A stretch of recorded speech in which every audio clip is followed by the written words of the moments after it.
சிந்திக்க வைக்கும் ஜென் கதை. ஜென் பயிற்சியை முடித்த அந்த மாணவனை குரு அழைத்தார். எனக்கு வயதாகிவிட்டது. என் பணியை நீ தொடர வேண்டிய காலம் வந்தாகிவிட்டது.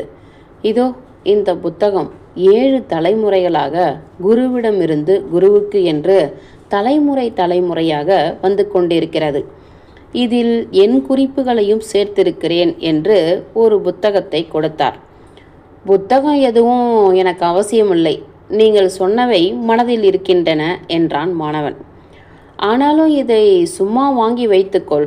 பாரம்பரியமாக வந்த ஒரு சம்பிரதாயத்தை நாம் உடைத்ததாக இருக்க வேண்டாம் என்றார் குரு.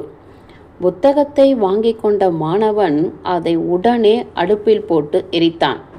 ஆத்திரமடைந்த குரு, என்ன செய்கிறாய் என்று சத்தம் போட்டார். உங்களிடம் கற்றதை என்றான் மாணவன் அமைதியாக. மெக்கானிக் ஷெட்டுகளில் வேலைக்கு சேரும் சிறுவர்களுக்கு அவர்கள் எதுவும் சொல்லித்தர மாட்டார்கள். வண்டி துடைப்பது, பாகங்களையும் ஆயுதங்களையும் கொண்டு வருவது என்று வேலை வாங்குவார்கள்.